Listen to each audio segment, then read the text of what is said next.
So this is a recording for computer security. Going to talk about the Trapdoor paper. I'm going to detail or try as best I can to give you guys an update of what I've been doing and how it's been possible to do what I did. And yeah, so before I get started, I want to say that there was some things that were wrong with the previous repository that we had that are created. So the only thing I took away from it was the list he sent me of the packages and their versions, and all of them weren't correct, but it gave me a good starting point. And from there, I was able to get the required ones, and then just essentially download them here, right? Just putting it into a TXT file, and then within when you actually clone this repo, right, and from VS Code, you just do um, pip install for R for reading requirements.txt, sorry, and then just have the user kind of like notation at the end, just so that if your laptop or PC prevents you from downloading it because you need some admin capabilities to actually download something from a terminal, just put it to user just in case, and then from there hopefully it'll get you set up. And essentially what's going to happen as well is once you do that, you're going to have to actually create a virtual environment. And usually this is with Trapdoor, right? The name of it is Trapdoor, but I already have Conda set up with me. So if I go Conda environment list, so you can do Python environment list, or you can do it through Anaconda. I do it through Anaconda, and this is where I create the virtual environment that's only available to me. I don't think you guys need to create a virtual environment. I think what you guys should do is just create.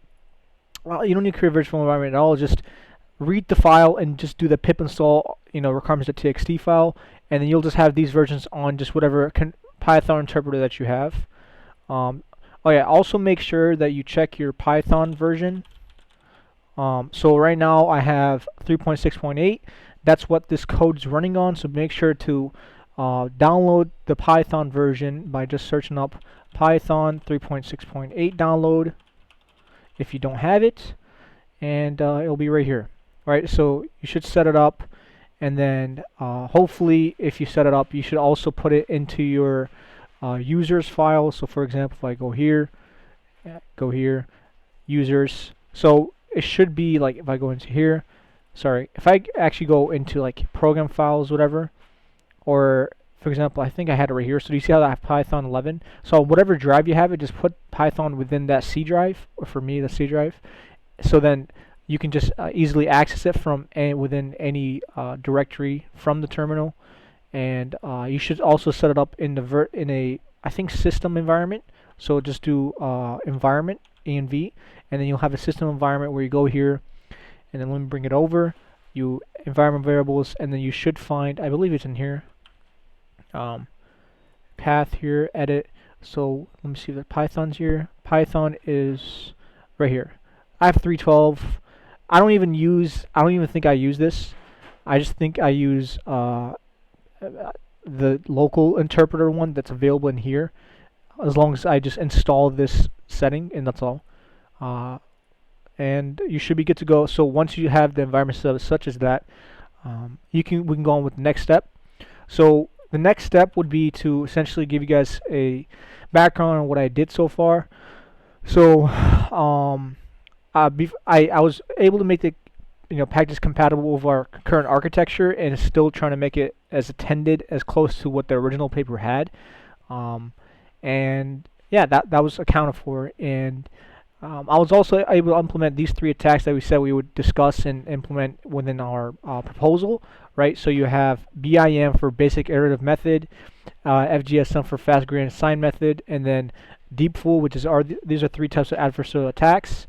And if you go look to our screen right here on VSC, you do see these 3 attacks right here that are available within the Clever Hans. Give me a sec. That are available with the Clever Hans package dependency that we installed on version 2.1.0. And yeah, so we have that. We have it installed, and it works as intended, right? If you go right here, this was from the documentation. So if you check on, this is on 2.1.0 documentation, you can obviously see that we have the CW attack, Carl Wagner, deep full, we have the basic BIM, and then the fast gradient sign method, FGM. So everything's here. We could implement more if we wanted, but just to not waste time, we should just go what we said we would do in the proposal. And yeah, I think that's all as well. In terms of like understanding, give me a sec. I think I'll go into that tax later on, but for now, let's do, like, I'll talk about this later on for generate attack, like specifically for each one. For now, let me actually give you like a high level overview of what this paper is really about. Based on what I've read so far and like how I skimmed it. I'll reread the paper later and I'll update you guys if there's anything that's to change about it. But if you show my screen right here, so essentially, the thing is that Trapdoor makes use of a metaphorical honeypot. So and that's how it's related to our topic of using it in computer security. And when it means, a metaphorical honeypot, meaning it's not an actual honeypot, it's just figuratively expressing it as a honeypot, meaning that we've placed some open avenue to this training model, right? And by doing so, we kind of simulate what it would mean if someone were to infiltrate a model somehow. Either that would be through some black box method or white box method. So black box means like essentially they have no internal access to the code, but externally somehow they're able to reverse engineer what's available, such as the outputs, and then try to, through experimentation of trial and error, they can come to a conclusion of like, okay, based on these parameters, hyperparameters, these are the specific ones of like how we achieve this type of output accuracy, that caters to that specific attack, that caters to like what accuracy that attack gave, and things of that. So that's how it would do it through black box. White box would be through you have actual internal insider knowledge of how the model works, and you have actual code access to it, and therefore, I mean, obviously that's more deadly because you could, change it as much as you like, and it would take less time to like make that much of a drastic impact in creating a dangerous model. So we will discuss that in the paper, right, when it comes to our section of like terms of like vulnerabilities. Like these are two types of ones, and what effect that would bring and what catastrophe that would bring to the model if it was actually misused. So that just gives you a kind of a beginner's knowledge of what honeypot is being used in this publication. So that's what it means by honeypot. It's metaphorically saying we just have an open avenue to this model, and we figuratively express it as that because in the real world, that's not really what happens. We don't, a model doesn't have an open avenue for it to the back end, to its like open door to like infiltrate it, but we simulate it in other, like I'm basically trying to quote what they're saying. We're simulating what would happen if there was an open avenue, right? So this isn't like representative of what would happen in actual like reality, but it's only a representation of what defense mechanisms can be used to protect them from those open infiltrations or infiltrations if they would occur. So and essentially we continue on. It says that it intentionally places vulnerabilities open to lure attackers that want to generate adversarial examples to cause the model to misclassify. So going in more detail as well. So say we have a training model that has been trained on the MNIST dataset. So if I give you an example of the MNIST dataset, I'll just give you like images. I think it's the numbers one, if I remember correctly. Yeah, handwritten digits. So this is the MNIST dataset, right? So the model trains on these images, and there's about actually 70,000 images of variations of different handwriting styles, but all write the same type of input. And what happens is we use this is a wide known standardized data set because it's just maintained, and it's a very good example of using it in research, and that's why they make use of it. So just a little background. So they use the MNIST data set, and they also use the Safari data set. Safari data set as well, I believe, is just random images, if I'm not mistaken, of like object detection or something. Yeah, like it's a multi-classification of airplane, automobile, bird, cat, deer, dog, and there's about 60,000 images here as well. Yeah, that gives you an idea. But going back to what I was saying, going back to the OneNote. So it's the models trained on the MNIST and Safari data set, right? And we have these results actually in here. If we check the directory right here, so you have the models.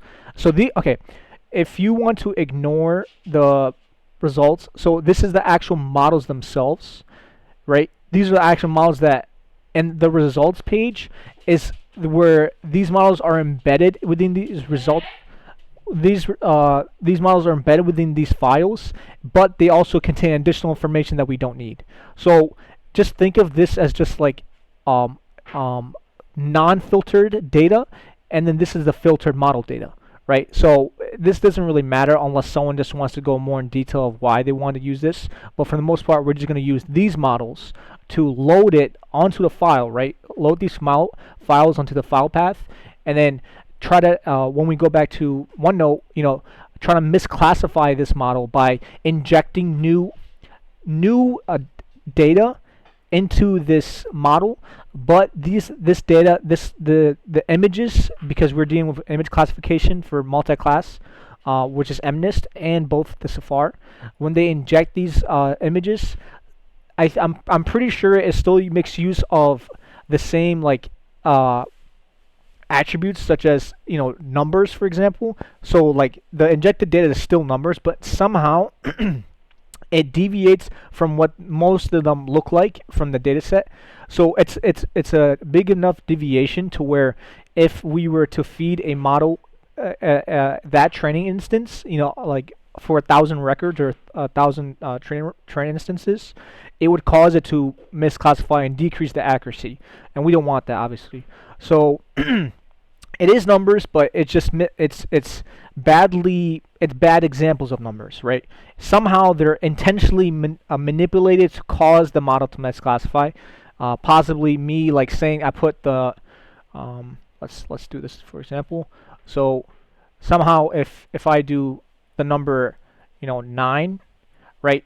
I can just for some reason I can just inject some type of bad data by having this little thing right there, and then just feed that to the training instance.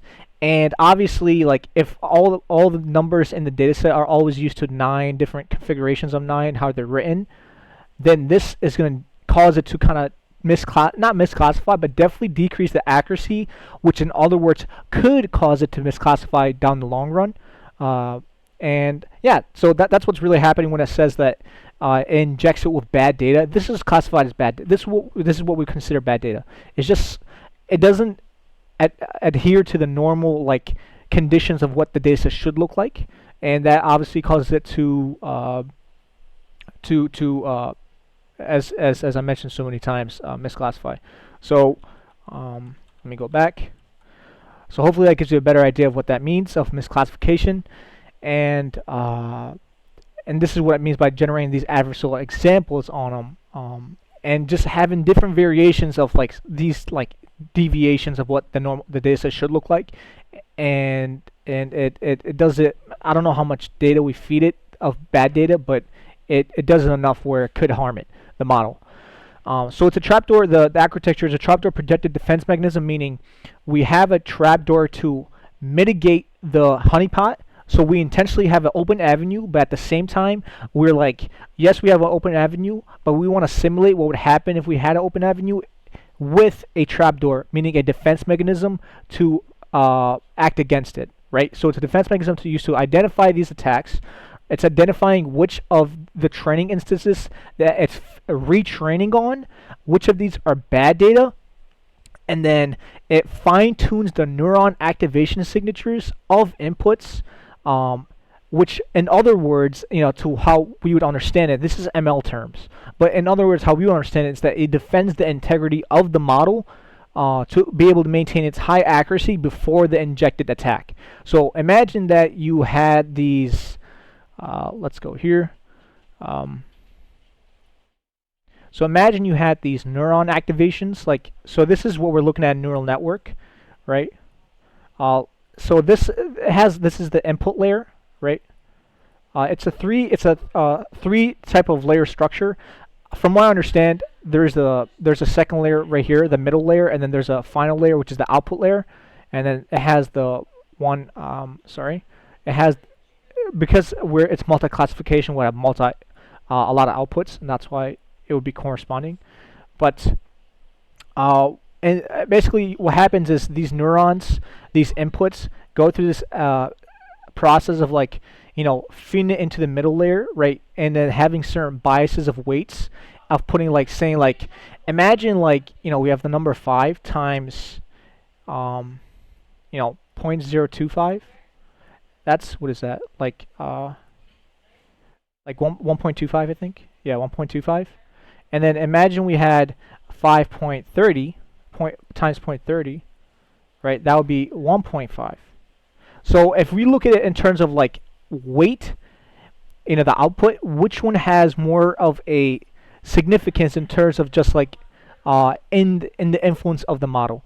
The model would choose this one specifically because it has a higher bias of a output because of the weight we placed on it, right? And in the same way, neural networks, they kind of automate that process just by giving a few hyperparameters.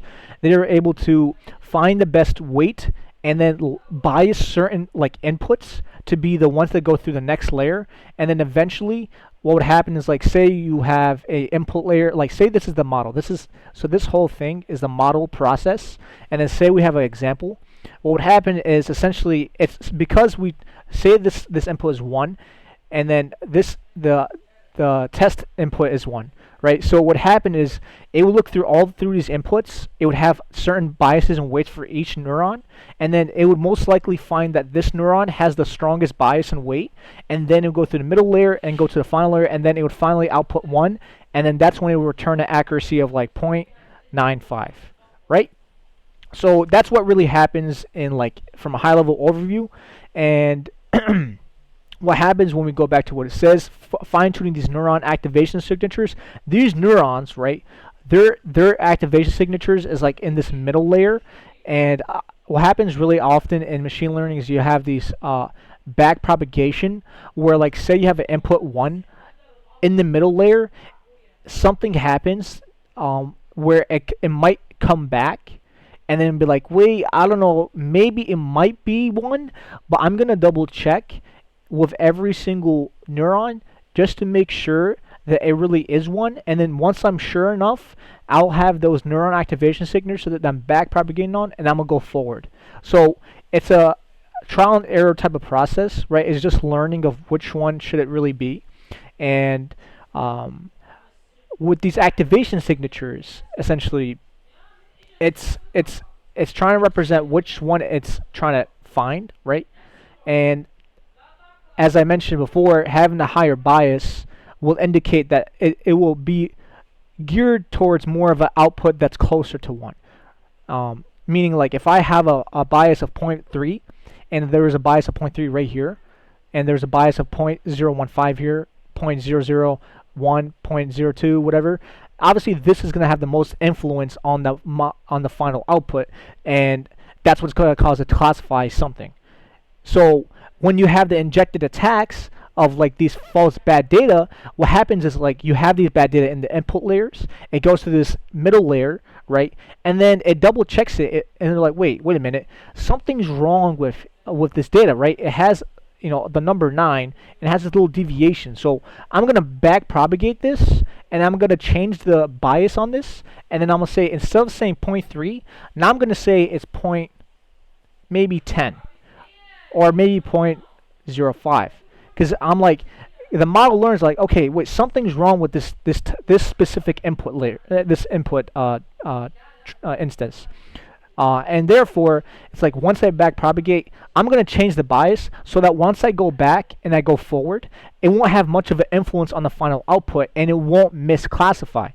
Because these avenues of different classifications, right, it could choose all of these 8, for example, and then 1 through 9, And we don't want it to misclassify because obviously in machine learning we want things to be accurate, right?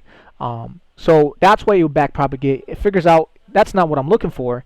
It changes the neural activation signature, which is right here, the biases of it, and then it then moves forward and it says, you know what? Based on my calculations, this 0.05 was actually correct. I'm smart enough to understand that this wasn't what I was looking for. It still is 9, but it's not 9 close enough. So I'm just gonna ignore this false data. I'm just gonna ignore it from my training instance. And I think that's what's really happening. I don't think it's in the actual paper itself. I don't know if it's actually ignoring it. Oh, sorry, give me a sec.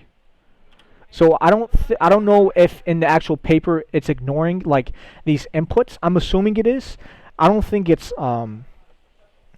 training off. I think it's kind of a bit iffy when I say this, but it is technically in the process of about to say like train it. So if we had the input of like that bad like data, it realizes like it is training it, but then it before it finally guesses, it never gets to this process to get the final output layer because it realizes like this is bad data. So I'm like, if this is 0.05 and if I have a point, if I originally had 0.3 and then it goes this dramatically down, then obviously I'm gonna say this threshold of 0.25.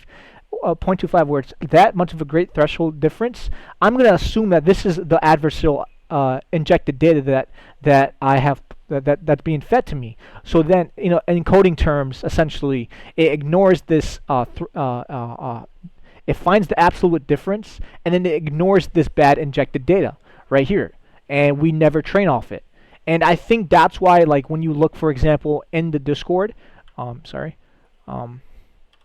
so when you look into when you look in Discord and you go to computer security and you look at, for example, like right here, so it has a attack success rate of 1.0, meaning that this attack, which is the elastic net method, had a 100% success rate of infiltrating the model, and then our own model detected at the 0.05 significance. I don't know what this is yet, but it's saying that it was able to account for 96% of the data set that could identify if where it was being detected, meaning 4% of the data set is can be accounted for of saying if it's infiltrated or not. And then same thing here. I still have to read into what AOC is, but essentially that's what's happening, right? So it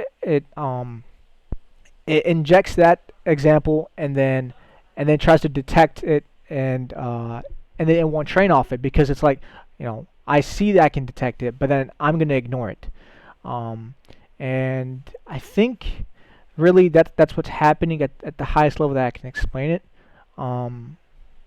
If I go back here, like right here, it finds the absolute difference and then it just ignores it if that difference is way too big. And I think that should be it, right? Yeah. So this is what's happening, right? In the Trapdoor architecture paper. So if we just close this out, because we don't need that anymore. And before I go into the code, I just want to say this. So I changed the README a bit. I added the Clever Hans documentation. Just like these are required packages for the most part that we're using. We're using Clever Hans. And the proposal that we had, I'll pull it up. Give me a sec. The proposal that we had, we set that we would have. Give me a sec. So we said we have FGSMD full BIM, and then we said we would make use of full box, which we didn't, but we are making use of Clever Hans, so it still meets the requirements of what we would say we would achieve. But you have all these required dependencies. I've added some few things as well to understand how to actually go through the process of setting it up, and then same thing here. So this is what you have to do to train the model, whatever. And then this is when you evaluate the model of how well does it remember the data, or how well does it get rid of this bad data after having this type of attack, which is the basic iterative method, right? Or after having CW attack. Just to note, BIM is another way of saying PGD, which is this original paper was talking about. It was using a PGD attack, Carl Wagner, CW, and PGD. BIM is another word that's used interchangeably with PGD, which is projected gradient descent. So take it how you will.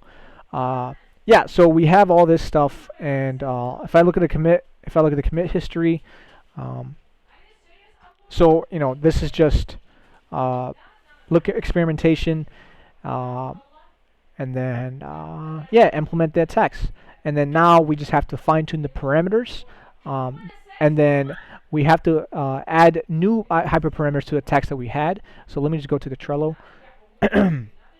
So the hyperparameters here, so I added them in the section that we have. These are hyperparameters that goes more detail of like what you need to know, right? So if you have any questions on that, you can just look through, but it is here available, which we'll use later on for the paper when we write it. But yeah, we implement the attack, right? The packages are compatible. Right now, I'm currently in progress of adding attacks that should be accounted for. So the implementation of these three should be accounted for with the current code base. They technically right now aren't, because they have certain like hyperparameters, for example, like give me a sec. Like for example, like you see these hyperparameters for generate attack. So we'll just have to fine tune it to, or not fine tune, sorry, refactor it to accommodate to the new attacks that we have, because this new attack that we had, they do have certain parameters of like that we could use that is in the current documentation of Clever Hans. So if I just search up BIM or basic iterative, and then if you look at the generate one, so self-generate, and then epsilon number of iterations, epsilon iteration. So these three, right? It's I believe we don't have. So for BIM, so actually we do. Sorry. So as an example, that's what I meant. So BIM's good, but then for like and CW is also good. EN that we don't need it, but for DF, which is deep full, and FGSM, I think we do need them, because obviously you can see I didn't add any hyperparameters. We are gonna need to add them just so we can protect the model from these type of attacks, and have a better accuracy to write in the paper. So that's essentially this task, and then fine tuning it is after doing this task, right? So well, let's put it this way. So let's say you have to do this task first, and then you can fine tune it. Meaning like once we have the hyperparameters, we can keep messing around with these hyperparameters for these two until we get a result that's like good enough to write in paper. But going on to actual implementation of these three that we had, right? So a basic iterative method, which is, like I said, it's all available within the actual package for Clever Hans. You have right here call Wagner, BIM, and then fast grammar method, and that's why I was able to do it. It was that easy. And then you just have these basic ones, right, with these hyperparameters, and then yeah, I mean, it's just this is all I really had to add. I changed a few things in some other places that weren't like anything really meaningful, just to prevent any errors. And then this is really the main details of what you guys need to understand. So these two right here, attack.deepfull, it wraps it, and we can actually do that right now. I'm gonna go into hyperparameters, and then go into, for example, clip min, clip max. So these clip the perturbed input to be within a specified range. Perturbed input, I'm assuming, is just like the number of images we want to look at to be within a certain range. And then I think it's between 0 and 1. And then, so meaning like 40% of the data, 50%, whatever, is accommodated for within this example, the instance that we're running to when we're injecting an attack. Let's go wrap. I believe, do they have wrap? Yeah, wrap is the model or classifier being attacked. So this is wrapping around the model that we have, which is I don't have to go look, but I'm assuming it uses the file of like the Safar one or the MNIST one, and that's all. And then you also have SES, the TensorFlow session or backend used for computation. So TensorFlow is the one that does all the computational work for deep learning, right? So that's what is happening there. Yeah, and then you have X as input, Y is target output, and basic knowledge that we already have. Of You have the input model, have all these inputs, as I said, these input layers, and then you have the Y target future multi-classification final output layer model that looks for the for example, MNIST, the numbers, and yeah, same thing right here, clip in, clip max. I think that's all you guys need to know. Generate NP, which is saying like generate the NumPy for NP, and then saying these are the parameters that we have. And let me see if I need to say anything else. I think this is a built-in library, generate NP. But this is all the knowledge that I have that really like you guys need as well. That's necessary. And there's some other things that we could look at. For example, that I think could improve the performance, but I don't think we should. This could be later down the line, but for the paper and the project that we need, I think this is good enough. And I think this will leave you guys in a good place to understand what's going on. Yeah, see you guys later.